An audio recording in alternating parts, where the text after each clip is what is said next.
A mechanical man will be more than that. More than just a hired hand. Can't you see what this will mean to the world? He'll relieve men from dangerous jobs in all lines of hazardous work. There'll be no more deaths from cave-ins and mines. No losses from construction men falling to their deaths from skyscrapers.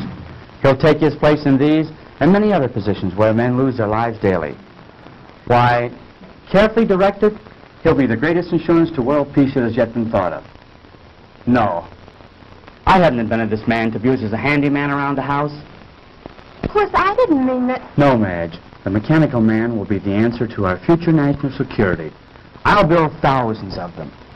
Can you see an aggressive country attacking any country which has an army of steel men who can't be killed? But, Dr. Morton, I thought you were interested in this purely from the scientific point of view. And I am. But if I can give the world more, I'll not stop there. Now, Frank, don't get excited. Believe me, my friends, I am not unduly excited. But the prospect of what we are about to create here is tremendous. I can't help being carried away. Why don't you try 'em out, Pop? You're right, Barry. I won't let myself get carried away until we see if we really do have a mechanical man who can do all these things. You mean you're going to do it now? Yes, now. Could I help you, Uncle Frank? What could you do? Well, Uncle Frank said we were all going to help him. Didn't you, Uncle Frank? Well, yes, I did, Janet. But I'm afraid there's nothing you girls could do right now except give us your moral support. Is there anything I can do, sir?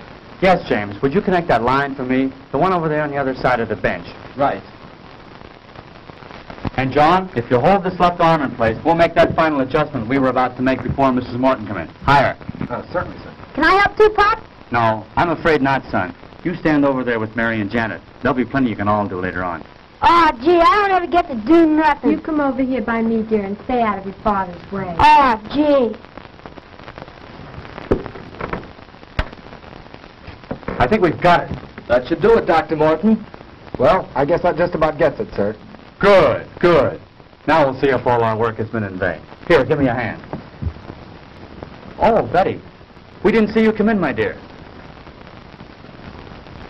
Darling, you look so pale. I'm all right, Jim. I've been worried about you, but Mrs. Morton said to leave you alone for a few minutes. Yes, I'm afraid I've been behaving rather badly. Everything seems to be getting on my nerves now. Well, everything will be all right now, Betty. I'm glad you're here. We're just about to prove our experiment. Dad can make them walk, Betty. That's fine, Barry. I'll be with you in a moment, dear. Please go on. Don't let me interrupt your work. Come over here by me, dear. All right. Now, James, if you throw the switch up there. Right.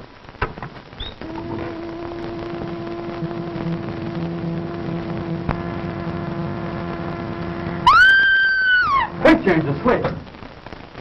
What is it, Betty? Tell us. It moved. It moved. Yes, I know. I was just about to set the man up and start him walking. But did you see that expression in his face?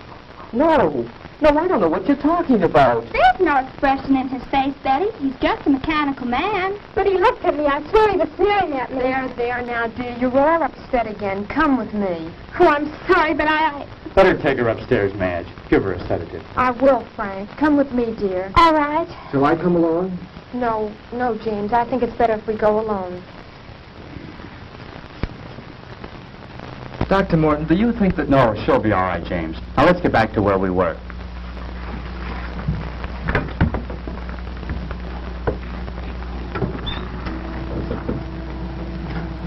Hey, Pop, he moved. I believe it's working, Dr. Morton. Oh, Frank, he does move. He does. Mary, let go of my arm. You're pinching me. Isn't it wonderful? He moved. He really moved. Now we'll see how he reacts to my directions. Oh, Frank, he almost seems human. Yes, this exceeds my wildest hopes. He's strong, too. Just feel the resistance in his arm. I can see what Betty meant now. I could swear I saw him sneer just then.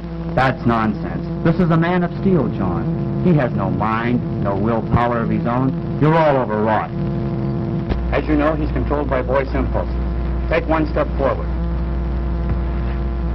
Wonderful. Wonderful. Now walk forward. Return to the bench. I said return to the bench. Stop him, James. Back. Back to the bench. Oh, so that's the way you want it.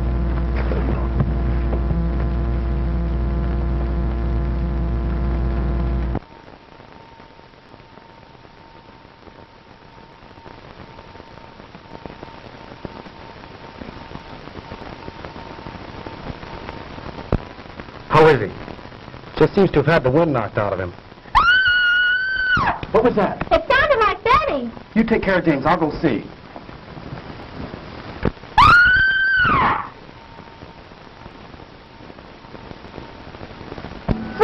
Frank! Madge, what is it? Oh, it was terrible, terrible. The mechanical man. What about him, Mrs. Morton? He came into the room where Betty was resting. Go on. And he scooped her up in his arms and he carried her off. I came running down here as fast as I could. Come on, John. We've got to stop that thing. Yes, sir. Oh.